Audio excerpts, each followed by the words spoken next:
Good afternoon, everyone. So I apologize. I'm going to sit mostly through this lecture. I managed to do something to my knee yesterday, and I'm having trouble moving around very much. But today, what we're going to talk about is input-output, what it looks like from the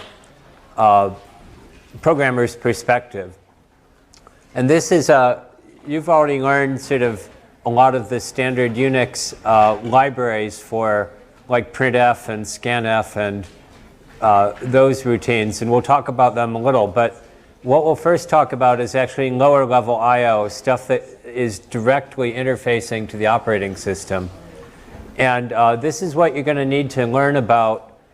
Partly some of this material you're going to need for the next lab that comes out at midnight tonight, the Shell lab. And you'll need to also, you'll be revisiting this at several other labs along the course, including the final lab, the web proxy lab. So this is sort of where we're really digging down deeply into this type of programming you do if you're writing system software, things that are very just barely above the operating system level. And I know for myself, learning this material, I actually learned this material from 213. My co-author, Dave O'Halloran, is the one who knew this stuff already. He wrote that part of the book. I learned it by reading the book just like you are. But I found it actually very useful to know in a variety of different other situations I've been in the meantime. This is quite a few years ago. And so I think it's worth understanding. And I'll also mention this kind of material usually is taught, you don't really see it covered in most books, except for ones that are really oriented toward system programmers and are fairly arcane. Or you try and learn it by reading man pages, and that's a fairly cryptic way to try and understand sort of a set of abstractions provided by an API. So I hope you'll find this useful. So what we'll talk about then is what I mentioned, this low-level I/O that is supported by Unix and other related operating systems, and then a package called RIO, which stands for Robust I/O. And you will actually not be using this package until the last lab for the course, the proxy lab, at which time you'll use it a lot. But it's worth looking at, and partly it's in the book, it's well documented in the book. And if you really want to understand how software works or a system works, the best thing you can do is there's good quality source code to look at and study, you can learn a lot from doing that. And I really recommend for that chapter in the book that you go ahead and study all of the code that makes up RIO. It's not a huge amount. And just get an appreciation for the subtleties involved in how you deal with errors, how you deal with exceptional conditions, and things like that. And then we'll talk some about how files are represented, the sort of various data structures behind files, how they support standard I/O and I/O redirection in Unix. And we'll also talk about the so-called buffered I/O, the I/O that you're more familiar with in C when you use printf and scanf. So Unix actually has a much simpler and more unified view of I/O than any other operating system, and it's one of the nice design features of it, is that a lot of abstractions are built into the notion of a file, and a file is really just a sequence of bytes. And in Unix does not distinguish between different classes of files, unlike, say, Windows or earlier versions of the Macintosh operating system. It just thinks of them as bytes. And at the operating system level has essentially no understanding of a more detailed structure inside of a file. And one of the things it does is a file is originally thought of as something that's stored on, say, a disk drive or some other external storage device, and that you open, you read it, or write it, you close it, those sort of standard operations.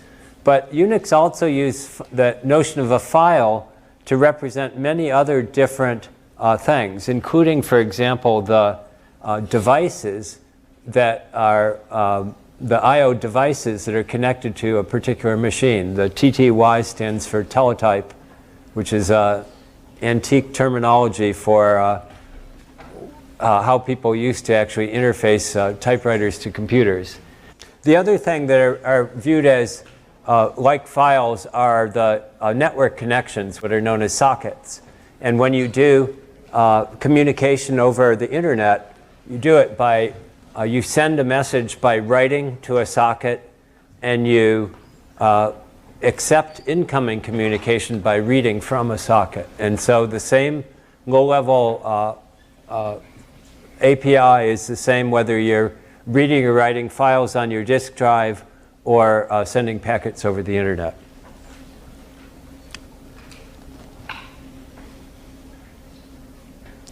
So the core operations then associated with files, of course, are opening and closing them and reading and writing them. The other sort of attribute that's associated with most but not all files is what's called the file position. So if you imagine when you're reading from a file, you don't want to always start at the beginning every time you do a read. You read some data and then you read some more data. And so that's tracked by a file position, which is just a counter that says how many bytes have been read from this file so far, so that I know where to go. And you can actually even alter that value with a various classes of operation called seeking, which is just a way of changing the file pointer, position pointer. Now that doesn't work too well if your input is a terminal, where you can't move, you can't sort of back up and recover data that was presented to it earlier, or jump ahead and start accepting data that hasn't been typed yet. So there's some kinds of files have a file position and seeking, and others don't. Similarly to a network socket, you can't jump a socket forward in time. You can only read or write the particular packets as they come in.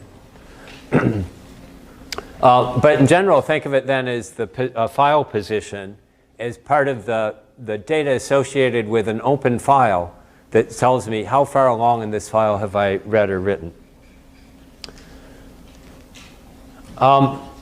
And then, again, the files are, because there's all these different things, they're sort of unified in this file abstraction, but obviously there's differences and different attributes to them. And so there's sort of many different categories and subcategories, but the ones we'll think about are regular files. Just think of things that are on a disk drive.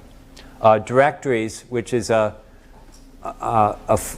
directory is considered a type of file, meaning the data that's in there is just as a file, but of course it's a special kind of file in that it actually does have an interpretation. The entries in that file describe the locations and attributes of other files.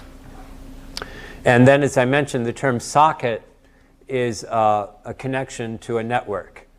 And it's both for sending and for receiving messages over the network. There's other files that we won't really talk about. For example, when you pipe, from one application to another, that's both the output of the first program and the input of the second are special types of files called pipes.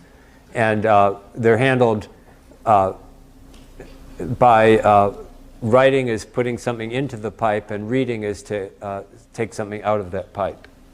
Something called a symbolic link, which is just a way that you can have multiple names for a file and pointers to a file that aren't really without having to make separate copies of a file. And then other special types of devices. So we won't really, we'll only consider for the first three types of files, and in fact for today mostly the first two.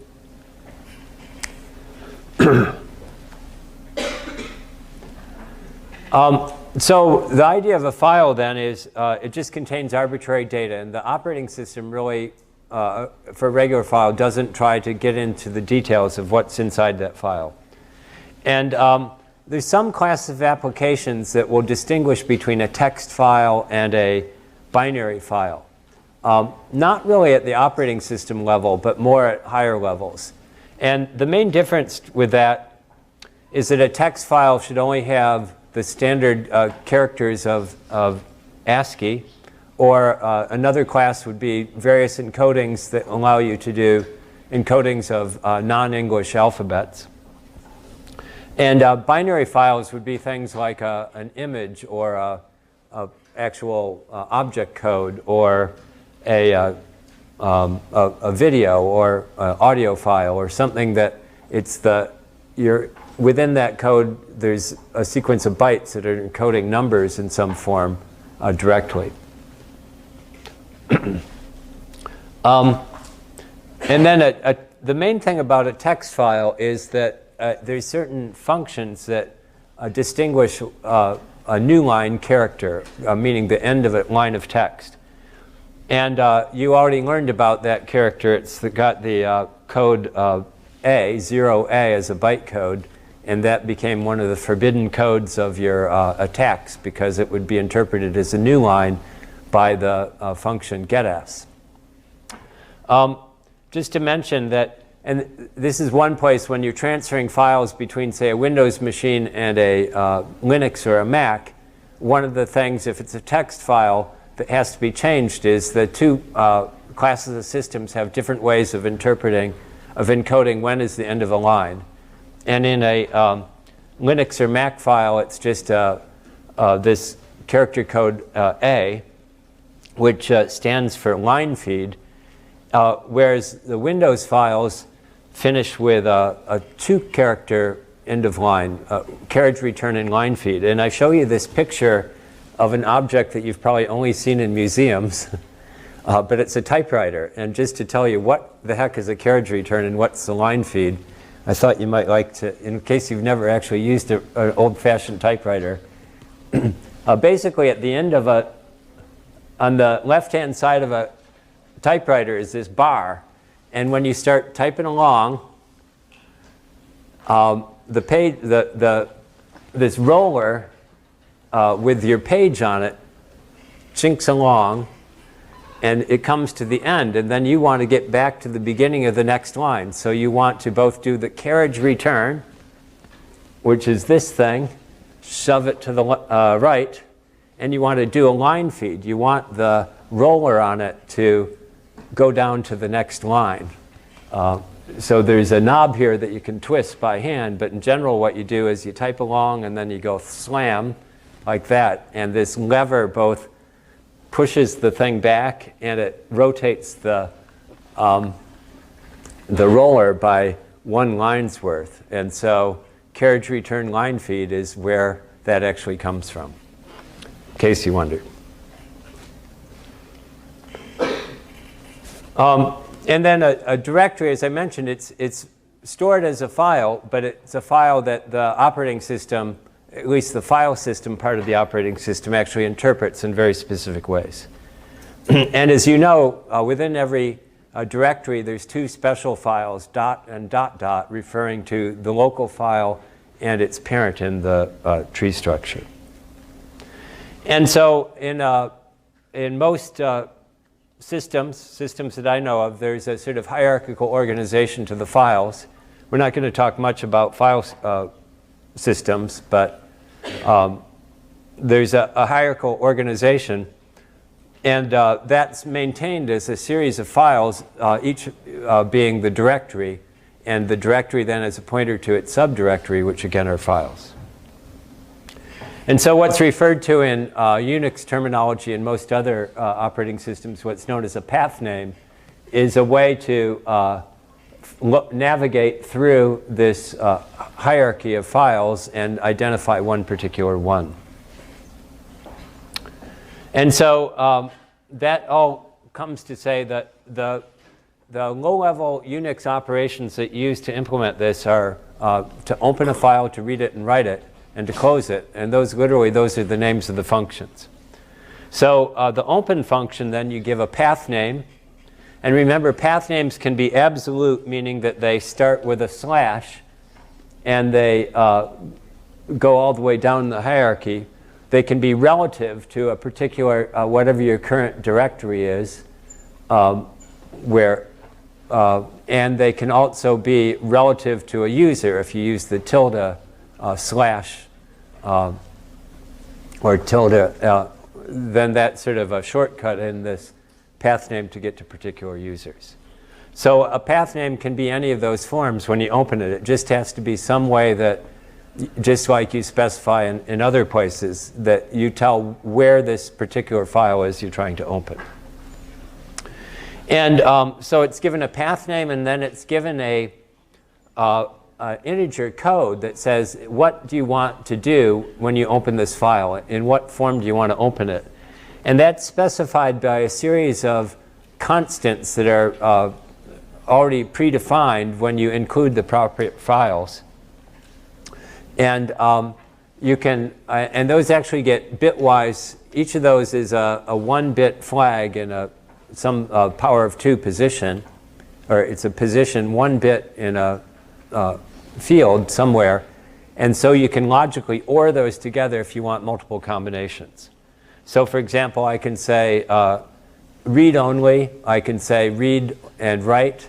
I can say append, meaning don't, if I'm opening it to write, don't start writing at the beginning, start writing it wherever the end of the file is now. So all those can be done, and this is described in the book, by using the right set of names of constants and ORing them together. And that will return something that's called a file descriptor. And that's a very important idea that, and one of the reasons why we're talking about this today, this is going to be very important in your lab, is the notion of a file descriptor, which is just a small integer that lists which particular one of the open files that's being used by this particular program are you referring to. And so it's a small number because these are assigned sequentially when you begin your program and you run. And you're in fact limited on most machines to some bounded number of open files you're allowed to have at any time. In fact, if you go to,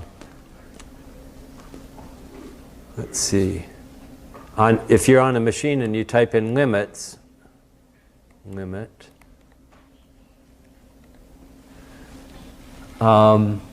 you'll see there that entry called descriptors, 1024. It says that you can't have more than 1,024 files open at any given time. And in fact, if you've got 1,024 files open, it's a chance you're doing something really seriously wrong, meaning that you haven't been closing the files you should be closing.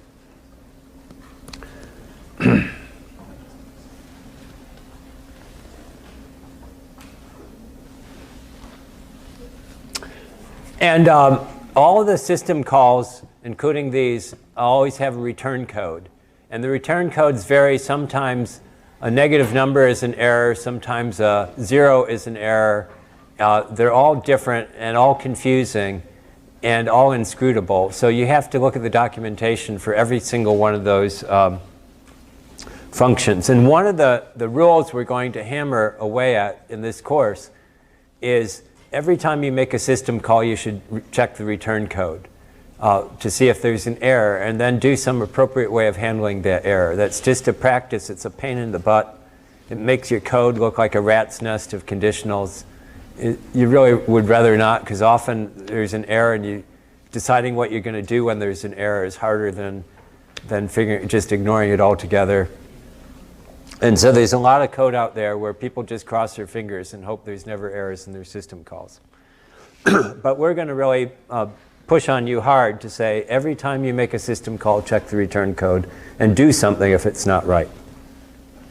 And so the open will return a number. It's an int that it returns, but if it's a negative number, that means it couldn't open the file. For example, the file doesn't exist, or you're trying to open it in a mode that you're not authorized to open it in. There's 3 particular file descriptors associated with every single process that runs. One is standard input, the other is standard output, and the third is standard error. And they always have file descriptor numbers 0, 1, and 2. And so that you shouldn't really refer to them by their file descriptor numbers, even though you actually can reliably depend on those values. Similarly, if you want to close a file, so open, you see you give a path name and a one integer field that gives these flags that say something about the modes in which you want to open it.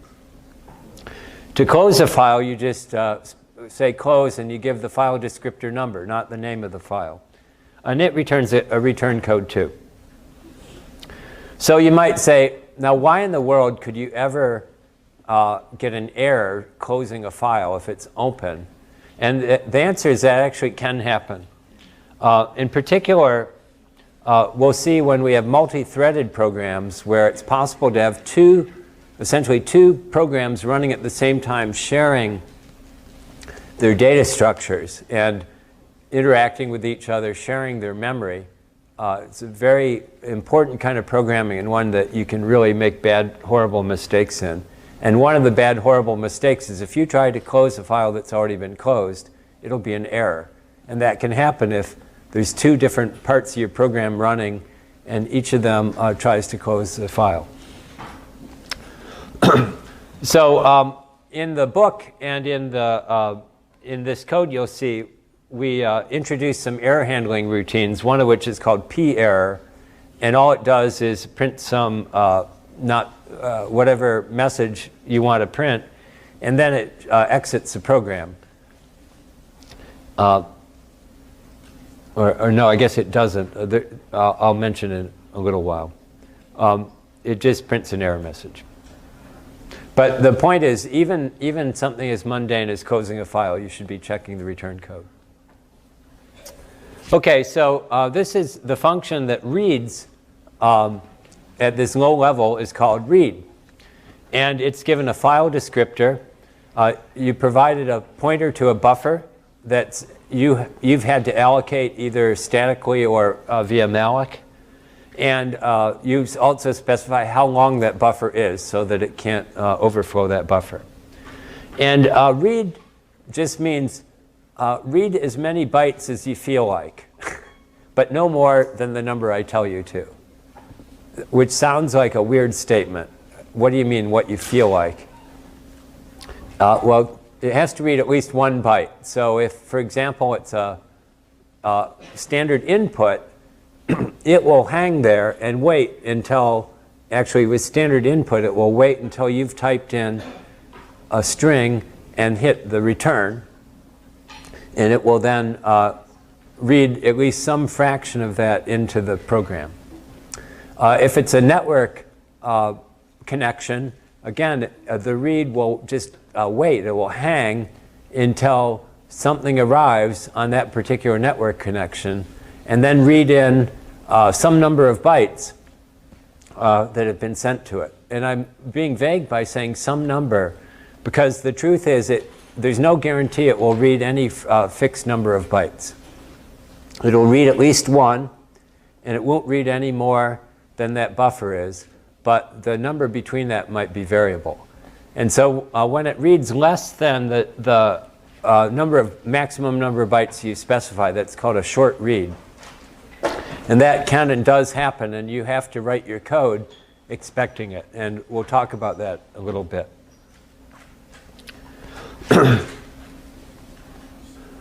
And so again, read returns an assigned number, actually of data type s size t, like SSIZE underscore t, which is typically a long int, so potentially negative number. And that number is, if it's 0, it means that it's detected an end of file, that you've run to the end of the stored file, that the network connection has been closed or something has happened. If it's positive, then that's the number of bytes that were read. And if it's negative, it's an error code.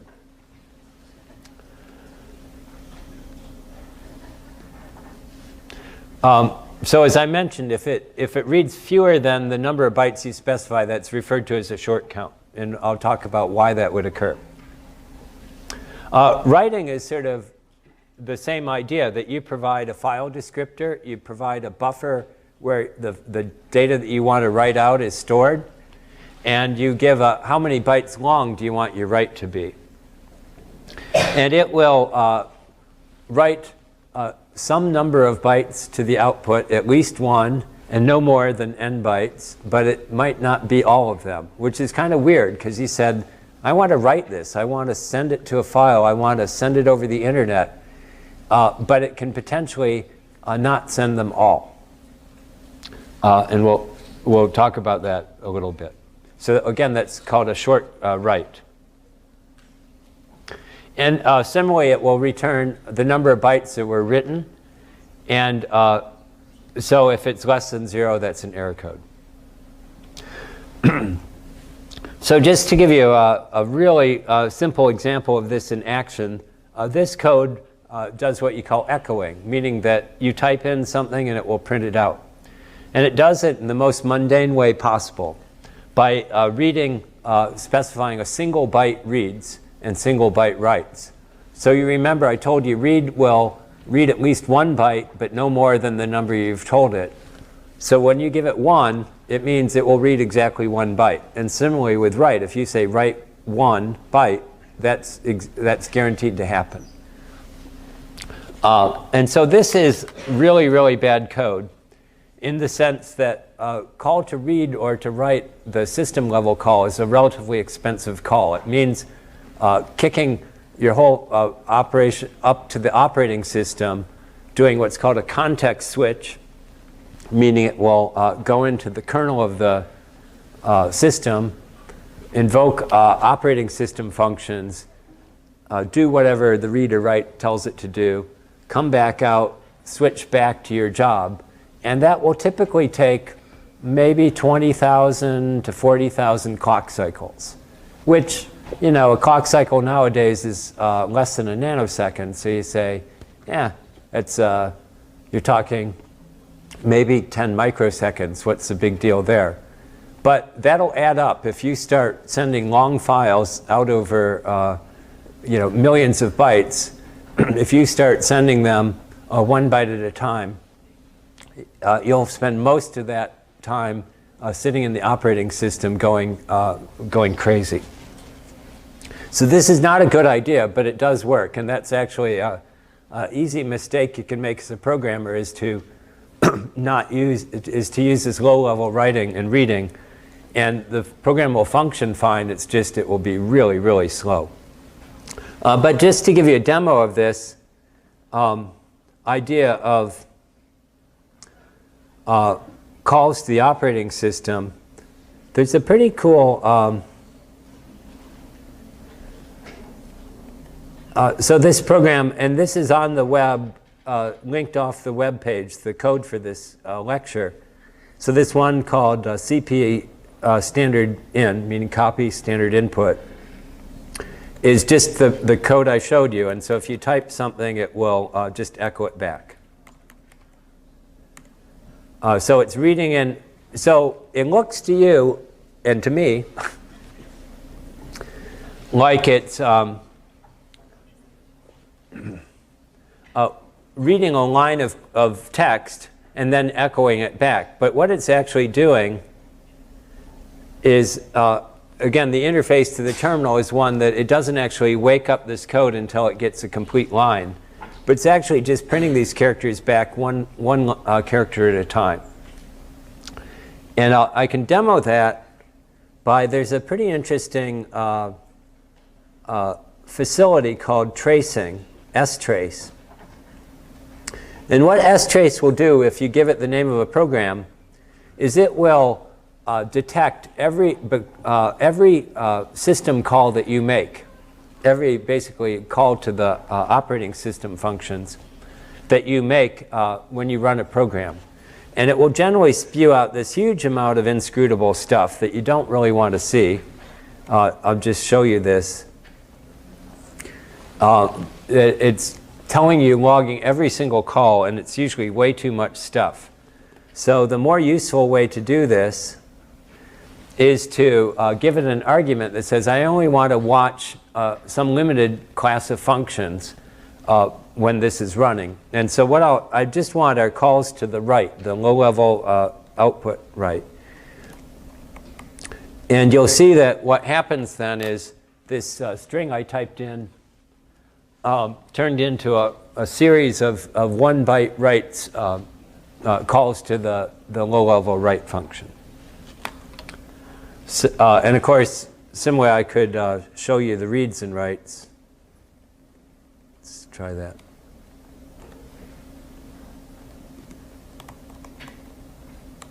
And it's all confused because I'm meshing. This comes out on standard error, but on the terminal, it's sort of interleaving standard error and standard out, so it's kind of messy to look at. But again, you can see that it's taking my characters, and it's reading 1 and writing 1 in this loop.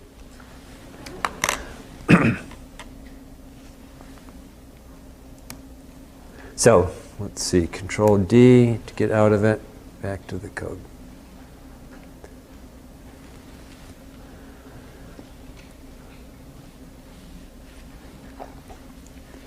So what's this short count business? Why would that occur? Well, there's a couple ones. As I mentioned, if you counter an end of file, you're not going to read in however many bytes you're given for the buffer. If you are reading text lines from a terminal, the terminal handler will just send a line's worth at a time with the new line character terminating it. If you're reading or writing a network packet, the way network packets work is that, or messages, if you have a big long message, it's broken into smaller chunks, typically about 1,000 bytes or so. Question? So if you try and read from like an empty file, does that count as a short count or would that count as an error? Because you're already at end of file. If you try to read from an end of file, it will return 0. So it would just count as a short count then? Is that a short count? It's a really short count, yes, but it's not a negative. Like read. Yes, so as it says here, if you encounter an end of file, it'll actually, there's two things actually, it's a really good question. If you're like near the end of a file, you have 100 bytes left and you say read 200. Your first call to read will come back and get 100 characters, it would say 100 and it will get that number. And then you call again a second time and it will return 0. And so that's how you actually detect the true end of file as opposed to some other reason you might have gotten a short count, is if that you actually get a read of 0. The only case you'll get that for is an end of file. So that's a good question. Thanks. So again, if over the internet, typically packets are around 1,000 bytes. It actually depends on where it's gone through, what layers in the protocols it's gone through. But 1,500 bytes is actually the standard, what they call minimum transmission unit.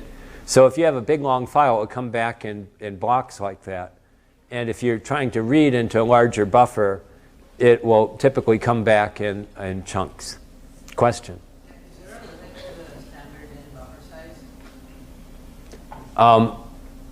No. In other words, and again, if you're writing code, you shouldn't expect any number particular. It will be dependent on the implementation.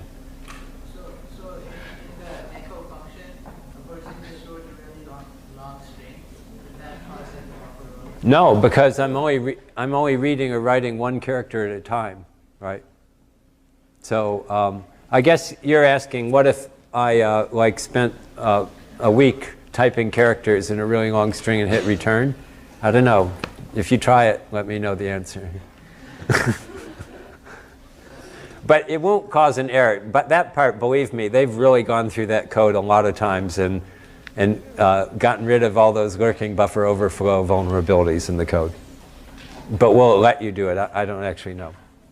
But you should write your code, again, expecting short counts is a possibility. And by the way, that's one of the headaches of using this low-level I/O is dealing with short counts. It's often sort of a nuisance at an application level. So you usually package this kind of low-level file I/O into other libraries that you're calling. We're only demonstrating this as the sort of lowest level in the stack.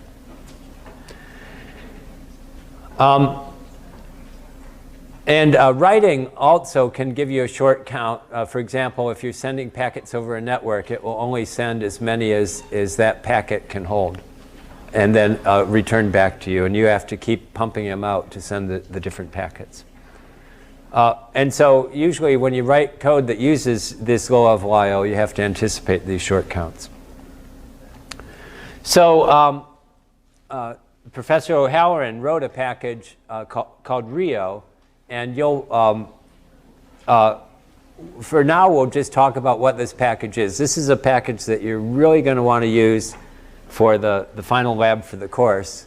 And so for right now, it's more of a high level. Here's an example of code that uses low-level I/O and packages up in a way that makes it a little bit more palatable. So Rio provides actually a number of different, two different, well, actually two different levels of interface to the file, this file I/O. The lowest one is basically just a fairly small wrapper around the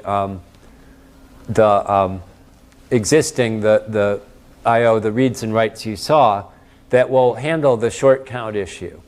And so when you say with Rio, if you make a call to the readN function and you say some number of bytes, then that function will not return until it's read that number of bytes. So better be careful that that many bytes are there if it's a network socket or a file. Well, because it will flag an error message if it's, well, it will actually hang up if it's a network connection waiting to read the bytes, or return an error if it hits an end of file when it's not expecting.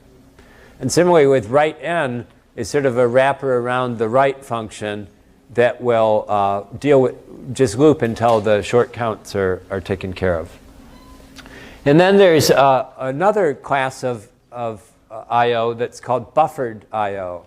And this is what you really want to use in practice, and what you mostly use with the standard Unix I/O functions, is that you want to, within the user code, build up a little buffer of bytes that have either been read in but not yet consumed by the application program, or you accumulate some number of bytes in your program before it's actually shoved out into the file or out onto the network.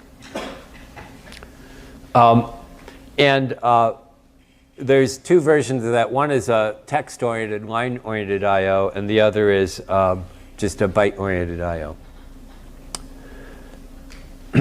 So let's go through what the functions are and actually look at the code for them. So as I mentioned, the ones called readN and writeN are just very thin. They have the same general semantics as the read and write, but they deal with the short count issue. So let's actually take a look at readN. So again, readN is given a file descriptor, a destination buffer, and a indication of how many characters, how many bytes it's supposed to read. And it's supposed to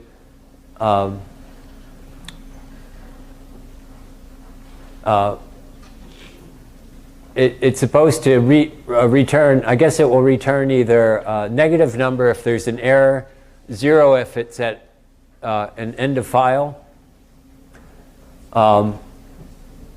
or the number of bytes read. So I guess I was a little bit, I should have been more careful. If it hits an end of file partway through, it will return a short count. But that's the only case. It won't return a short count if it could have read more bytes. So the main loop here you see is it keeps calling read over and over again until it's happy. One way it can be happy is if it's read as many bytes as it was supposed to read in the first place. The other is that if it hits an error code, and you'll notice that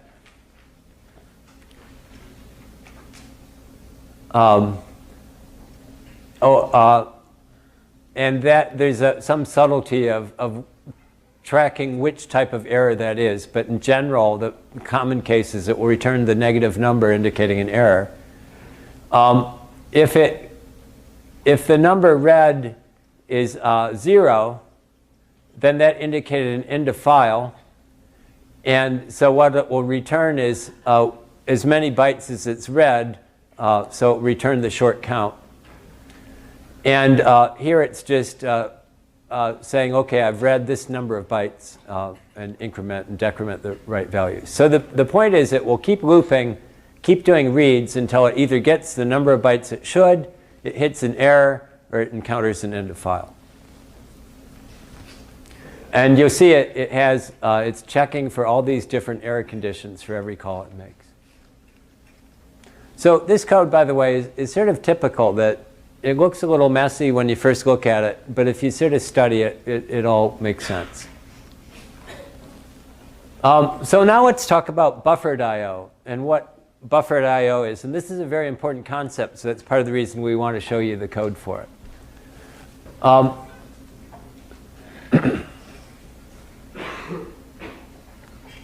So the idea of buffered I/O is that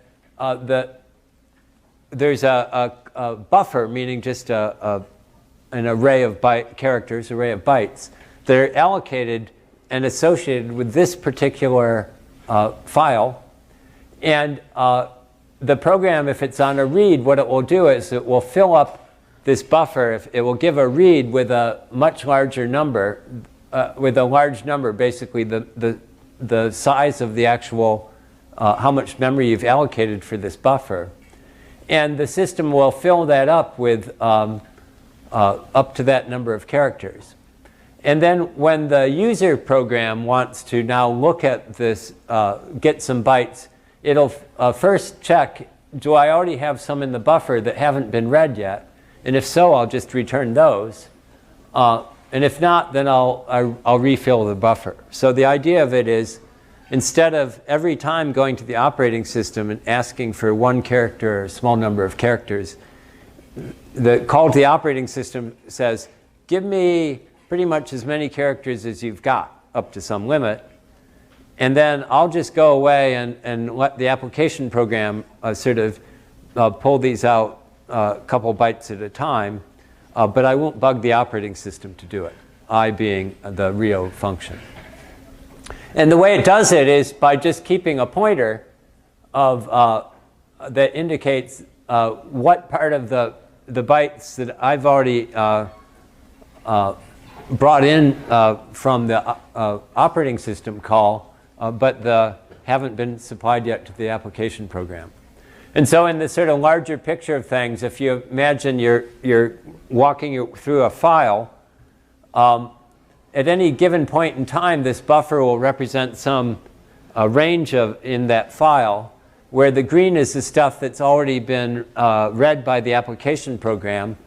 The pink is the stuff that's been read from the operating system out of the file, but not yet read by the application program. And the way this is implemented, once you think about it, it's not too hard to do, is that associated with every file connection then is a file descriptor, a count that tells you how many bytes there are that have not been read yet, a pointer to where this changeover is, and then the actual storage of the buffer itself, the characters allocated, the bytes allocated to the buffer itself. And so here's an example then of using RIO to do this echo, that you first read a line, and reading a line means it will look for and stop at a line feed character, and writing it back out. And again, if you do the demo,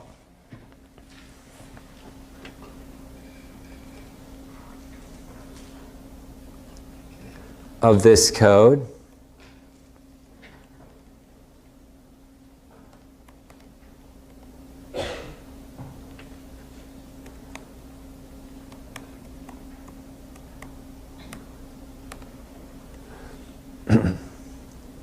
it's a little, again, let me just trace writes because it's a little hard to see. The reads are hard to figure out with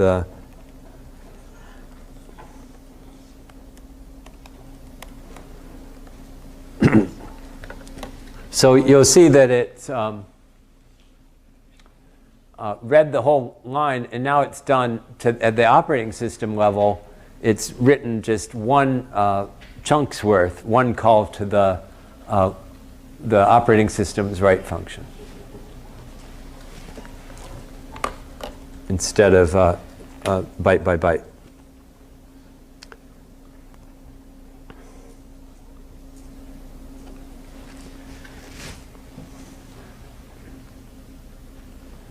Okay, so again, I'm not going to go through all the code, but it's actually worth your while to do this.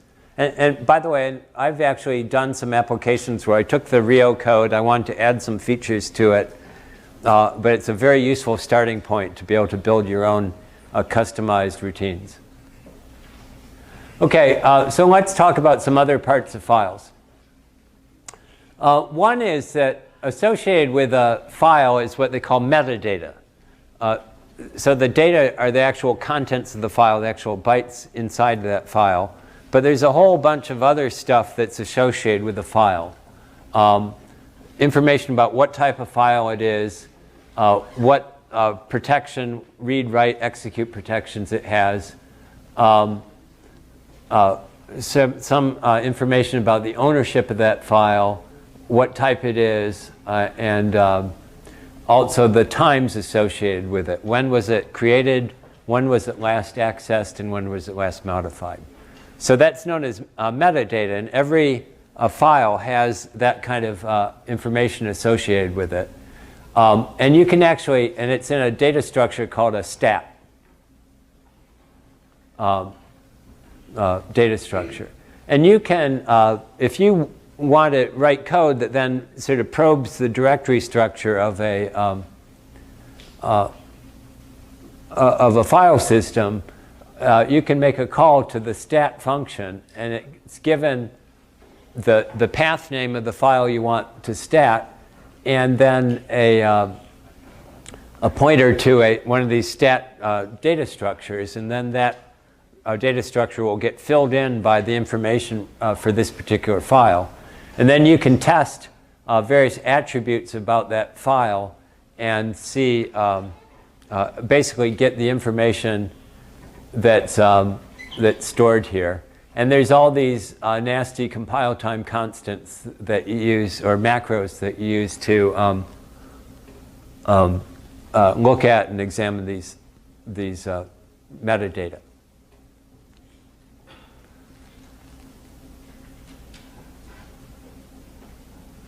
So here's an example. I won't do it, but it's a function called stat check. It's in the same directory. And so if you check some file, it will typically say, well, it's a regular file, and yes, you're allowed to read it.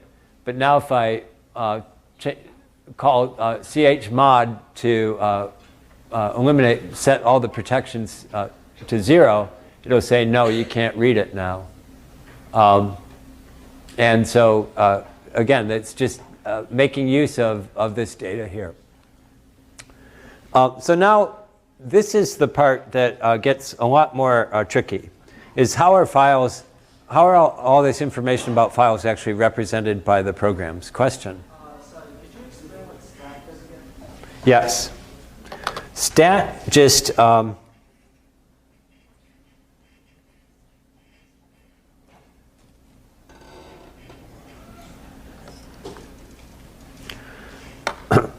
I'll tell you one way you can find out what stat does. If you say man to stat, you'll get more than you want to know. So in general, if you say man stat, it'll give a Unix command that you can use to stat a file. So I can say stat dot. And it will print out some information about a file. In this case, my local directory. Let's see. I can stat any file here, and it will print out some cryptic information about it. But if you say man2stat, the Unix man pages are divided into different categories. And things that are system calls, Unix system library calls, are typically in section 2 of the man pages. And so that will return information about it. But the main point of it is stat is then a function that you call where you give it a path name and a pointer to a buffer that you want it, and it will then fill in the contents of the buffer with the information about that particular file. And the form that it fills it in is one of these data structures called a struct stat. And that's pretty typical of a lot of these functions, is that they have some predefined struct, and if you want to get get information, you allocate one of those structs, you pass a pointer to it, and then the library function will fill in the details. Does that make sense? Yeah. Okay.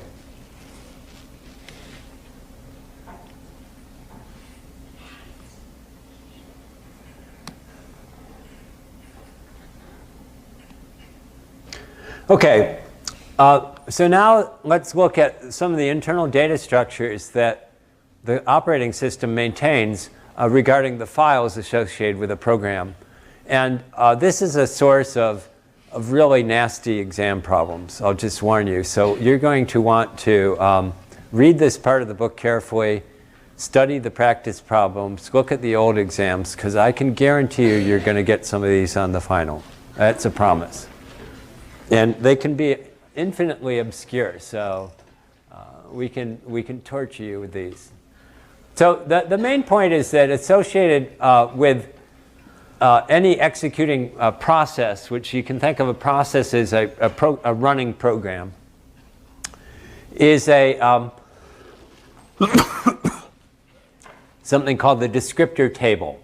And what that contains is for every open file that you have, it has a pointer to a data structure called an entry in a table that's maintained by the operating system globally,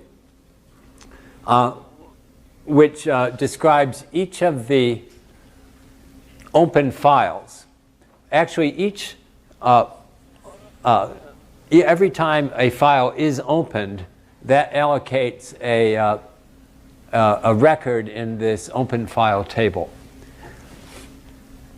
And so, as I mentioned, file descriptors 0, 1, and 2 have specific meanings. And the other files are other ones that you've opened during the course of your program execution and have not yet closed. So that's so each of these then is a reference to a particular open file, and it gives information about that file. And it also gives the position in the file that's currently, as I told you, every time you open a file, for a regular file at least, there's an associated position of where in the file was your last read or write, or where would you be your next read or write. And so that's the file pos. And there's also a reference count, which is used by the operating system to keep track of, because we'll see it's possible to have multiple processes sharing an entry in this open file table. And it uses this reference count, which is a standard way of keeping track of memory allocation, to know when it no longer needs that entry. When there's been enough,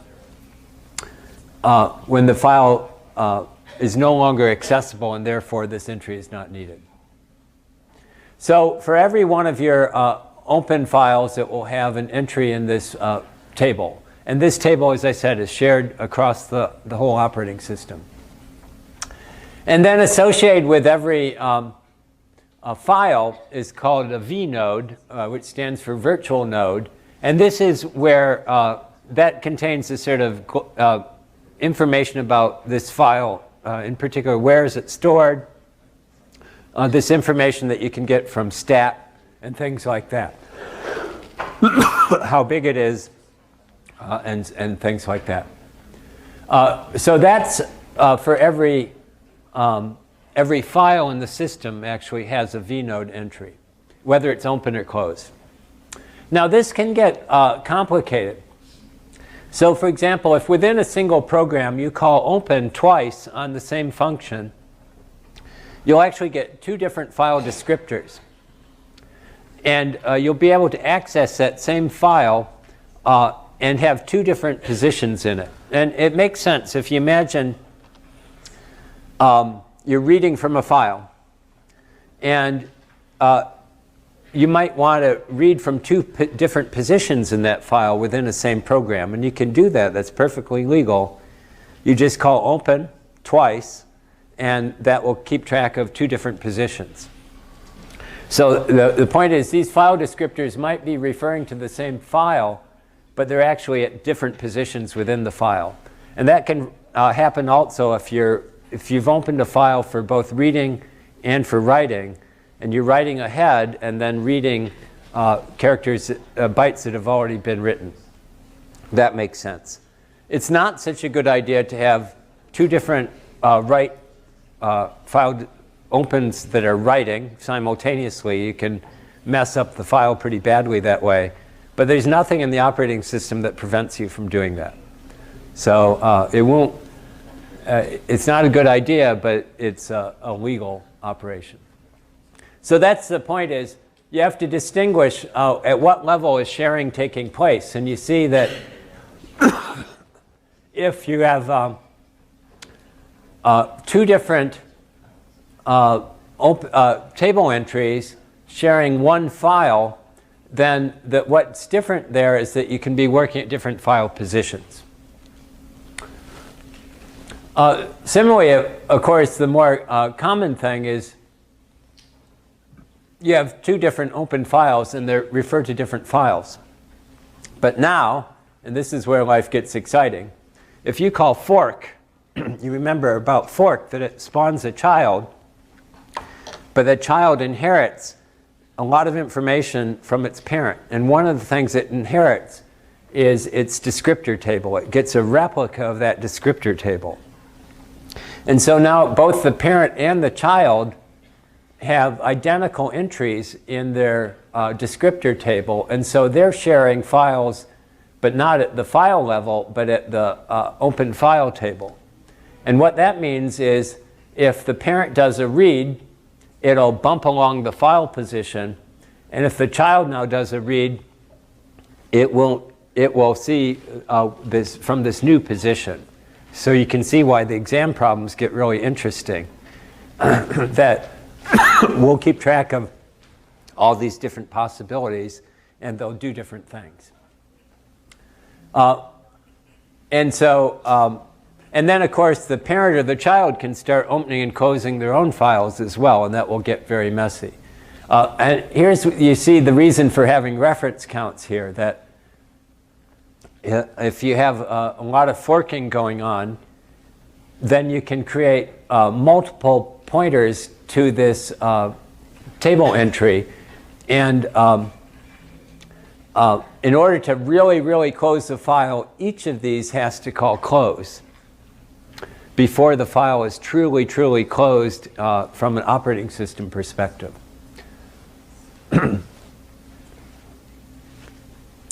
So there's other fun things that make life interesting too, and contribute to the exam problem possibilities. One is a call called dupe2. And the purpose of dupe2 is to excuse me, duplicate a entry in the descriptor table. And the most common use of that is IO redirection, the either greater or less than sign to either read the, instead of from standard input from a file, or instead of writing to standard output, to write to a file. And the way the operating system actually implements that is shortly after starting the program, it will call dupe2 to make it so that the file descriptor 1 is not the standard output of the for this process, but it's actually the original standard output, but it's actually a descriptor for the file that it's supposed to write to. And same with if it's doing input redirection. And, but you can call dupe2 yourself and do these kind of things, and there's actually good reasons for doing so.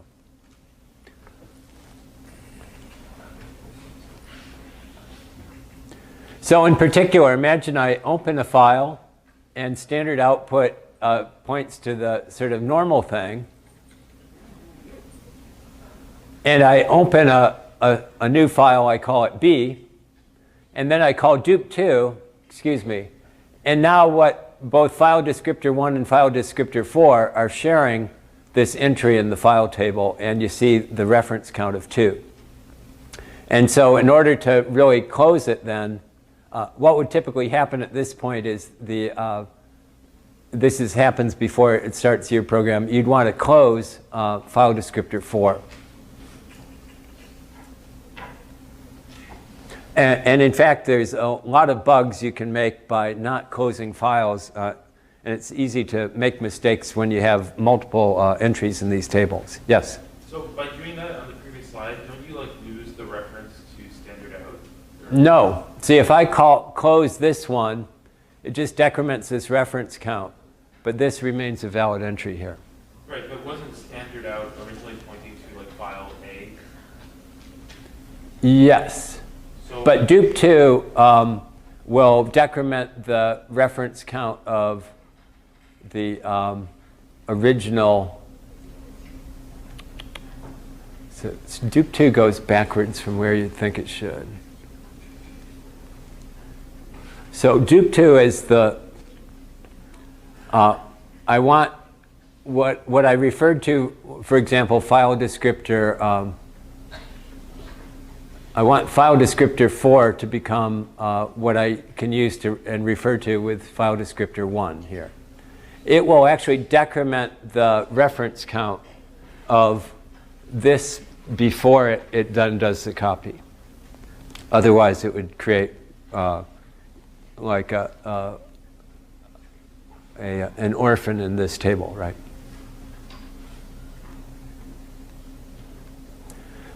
So anyways, dupe2 also is a powerful but dangerous mechanism. So now finally, let me just mention the much more common I/O that application programs use is what's known as the standard I/O, and that's what's documented in KNR, and it's actually part of the C standard, all these different functions. And so the main feature it adds is sort of like what you saw with the Rio package. It adds buffering. So it doesn't have to do this low-level stuff. And it voids all some of the nastiness. The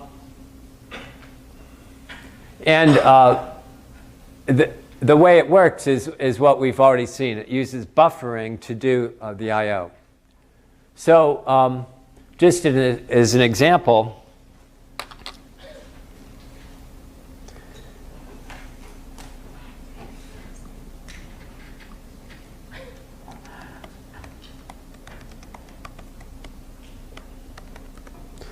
here's some code that calls printf one character at a time to print the word hello. But if I run that and I strace it,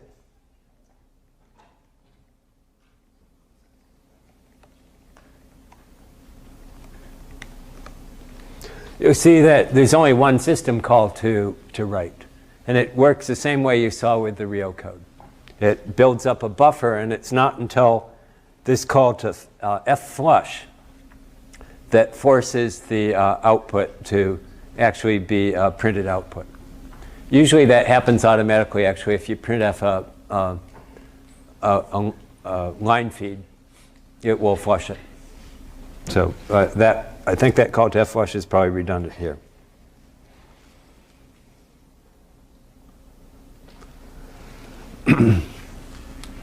So, and so that's the benefit so buffered I/O is much more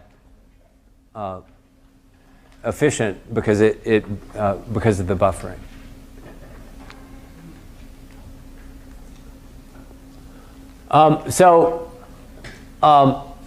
As a result, we've now seen 3 different types of I/O. There's the low-level I/O referred to as Unix I/O. You saw this package that was written specifically for the book and for the course called Rio. And then there's a much larger and, in fact, richer set of I/O functions provided by the Unix standard library. So you might ask a couple questions. One is, well, why the heck did you write this when you've already got that? If Unix provides buffered I/O, why did you do it yourself? And the reason is this stuff it works really well for the I/O you do to a terminal or to files, but it doesn't do very well with network connections. It wasn't really designed for that, and so it gets really messed up. And so the main reason you're going to find yourself using this is when you're starting to use network connections. The other thing is these do not coexist very well, buffered I/O with Rio I/O, because they each maintain their own buffers and they don't know about each other, and they get terribly confused. So you kind of have to pick one or the other with respect to any particular I/O connection, and don't try to mix and match them. So like I said, Unix I/O, then the low-level stuff, from an application perspective, it's like really painful to use, especially with short counts and error codes and all of that stuff. And so in general, you want to either write your own package or use some other package around it. And so as I said, standard I/O gives you printf and scanf and all these nice features. It's uniform. It exists on all systems. It's reasonably standardized.